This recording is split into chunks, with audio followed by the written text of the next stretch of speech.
You could be missing out on a ton of views simply because you are not uploading your YouTube videos the right way. My goal for you is that by the end of this video, you have a short, quick, simple checklist so that you can always upload your videos the right way in a small amount of time. And this is day 9 of my YouTube challenge where I have challenged myself to upload a video every day, and I'm inviting you to do the same. You don't have to upload every day, but you can use my videos to help you get your channel up and running or breathe some life back into it.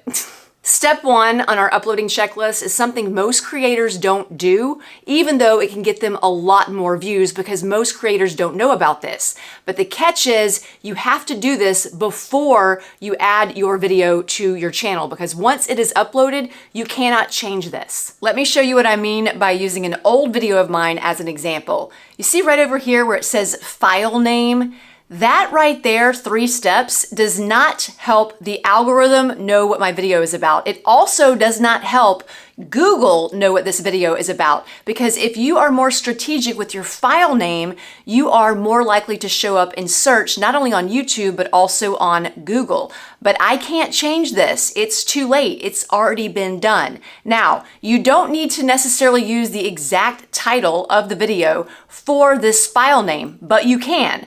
But what you need to do is before you ever upload that video, change the file name to a title that has keywords and it describes what it is that you're actually talking about. One way to come up with a title is to put in the keywords that your video is about. So let's say it is empty nest syndrome. Now you can look at all of the search terms that people are using when they search this topic. Let's say it's about empty nest syndrome for single moms.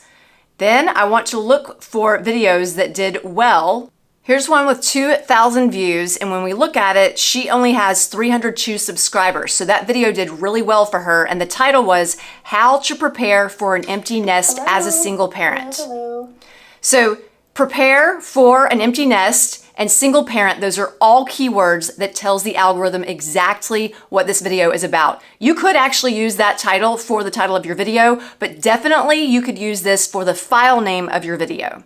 As you can see on my video from yesterday, I have changed the file name right here. Uploading daily for 7 days, change my YouTube. But the next thing you need to do on your checklist is you also have to change the file name of your thumbnail. Again, you can't do that once it's been uploaded, so it has to happen before you upload your thumbnail to this video. As you can see, I changed the file name in my computer before I uploaded right here, and then right here, this is the thumbnail, changed that title as well. Next thing you're going to do when you go to upload your video is you're going to make sure you have that title there and you are using keywords that tells people and the algorithm what this video is about.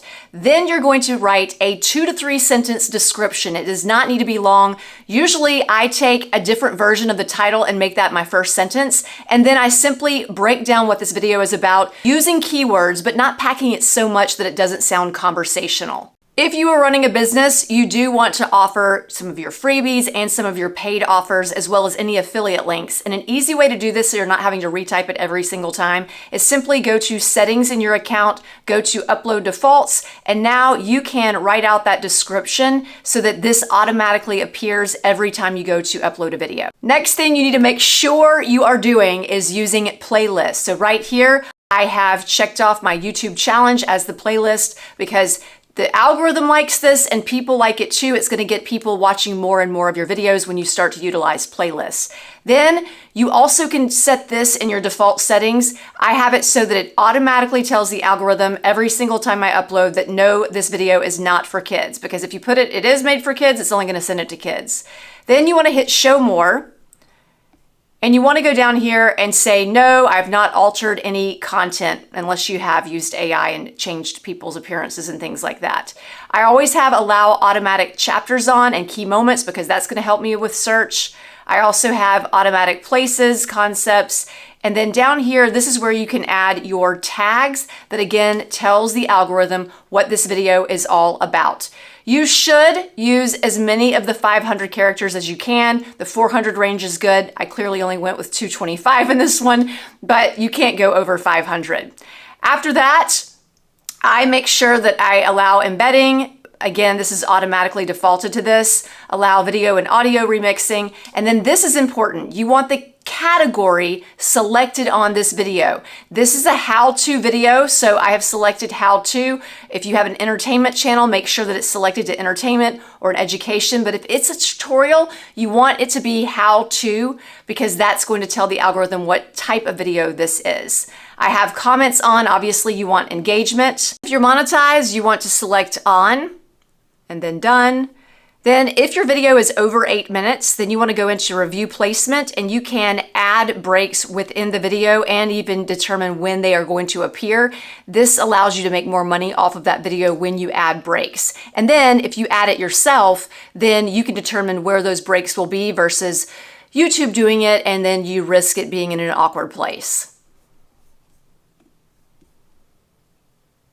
Then hit next. This is when you are going to review and make sure that nothing offensive is in the video, and you select none of the above, and then you're going to select submit rating, which I had already done. Then hit next.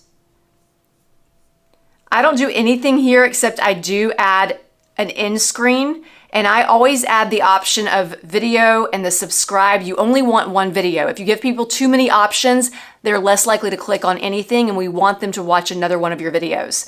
So you have the option to go in, and they can select a video. The algorithm can select a video or your last video before this one, but I like to select the video myself. That way I know exactly what that video is, because at the end of my videos, I am specifically referencing that video in the box. So I like to select the video. And again, we do that because we want people to watch more of our videos. Once that's done, you hit save, then you hit next.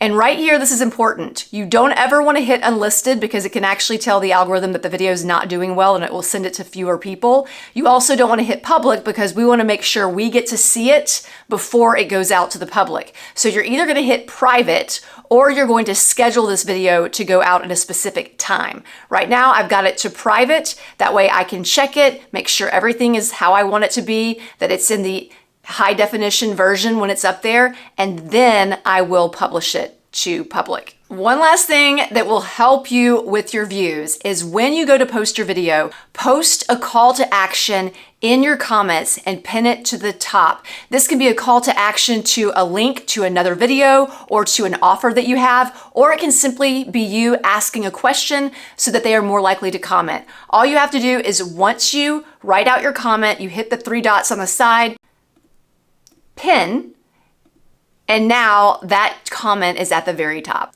Once you get this checklist down, you will be optimizing your video so that you can get more views, and you'll be able to do it quickly. This is the exact process I'm using to help me not only optimize my videos to get more views, to grow my channel, but also so that I can be consistent by simplifying my process. And in the next video, when it's available, you will see my process of how I create my thumbnails and how I create my titles to get more clicks on my videos.